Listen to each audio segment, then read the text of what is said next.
Bapak Ibu, saudara-saudari dan adik-adik umat Allah Paroki Santo Bartolomeus Taman Galaksi dimanapun saat ini berada. Selamat berjumpa lagi dalam renungan San Barto pada Minggu Prapaskah kelima tahun B.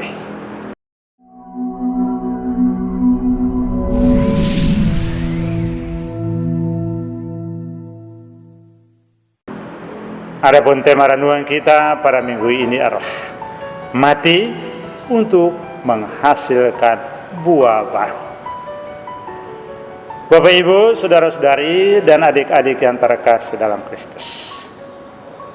Dalam dunia pertanian kita semua tahu, entah itu praktek langsung atau melalui teori di sekolah, kita tahu proses mulai dari menanam biji atau benih sampai memetik hasil baru. Misalnya kita menanam padi atau jagung. Kita tahu walaupun padi itu hanya satu biji, jagung satu biji, kita masukkan dalam tanah, lalu dia akan mulai mengeluarkan tunas, mengeluarkan akar, lalu ia bertumbuh jadi besar, sampai akhirnya ia akan menghasilkan satu bulir yang penuh dengan banyak biji atau buah.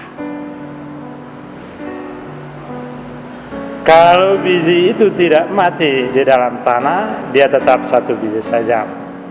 Tapi kalau dia rela mati dalam tanah, dia menghasilkan satu bulir yang penuh dengan banyak buah. Dalam Injil hari ini Yesus menggunakan perumpamaan gandum untuk melukiskan proses tanam menanam dalam dunia pertanian itu. Yesus menggunakan gandum karena orang Yahudi lebih mengenal gandum daripada padi atau jagung seperti kita di Indonesia. Yesus katakan, jika biji gandum itu tidak jatuh ke dalam tanah dan mati, ia tetap satu biji saja. Tapi jika ia mati, ia akan menghasilkan banyak buah. Bapak Ibu, saudara-saudari dan adik-adik yang terkasih dalam Kristus. Melalui perumpamaan ini, Yesus mau mengajarkan bahwa hanya melalui pengorbanan dan penderitaan, bahkan kematian, barulah ada kehidupan, keberhasilan, dan kebahagiaan. Dalam kehidupan sehari-hari, dengan bekerja keras atau banyak bekerja, kita akan mendapat juga banyak hasil dan hasilnya berkualitas. Ajaran Yesus ini menantang banyak orang, khususnya kita yang hidup di zaman digital yang canggih ini dengan maraknya mental instan, di mana orang mengharapkan untuk mendapat sesuatu secara gampang tanpa pengorbanan. Maka yang ditempuh adalah jalan pintas berupa penyimpangan-penyimpangan.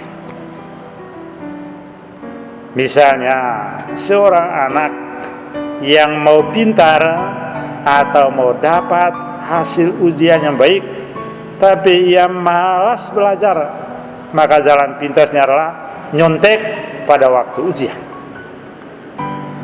Juga mau sukses dan kaya, tapi malas bekerja, maka jalan pintas yang ditempuh adalah korupsi atau mencuri. Juga mau sehat, tapi malas menjaga kesehatan, maka jalan pintas ditempuh adalah makan obat. Mau bahagia dalam rumah tangga, tetapi tidak mau berkorban untuk setia dan mengasihi, maka jalan pintas adalah cari kambing hitam.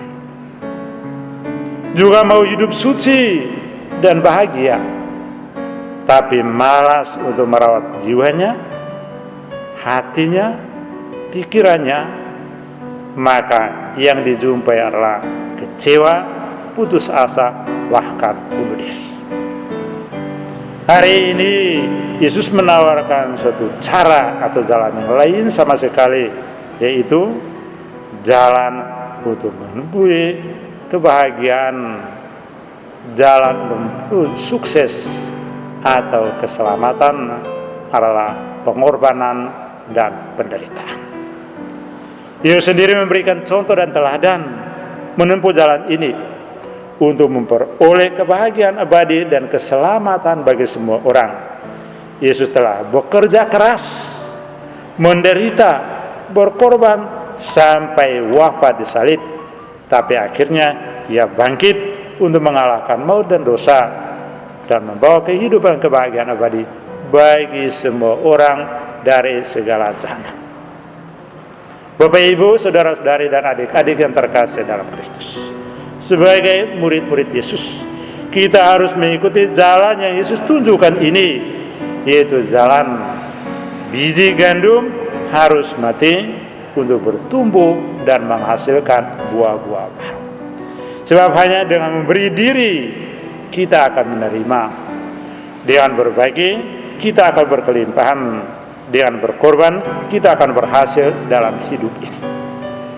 Semoga dalam masa prapaskah ini, juga selama masa pandemi COVID-19 ini, dan sepanjang hidup kita ini, kita rela mengorbankan diri kita berupa materi, tenaga, waktu, pikiran untuk kebaikan dan kebahagiaan banyak orang.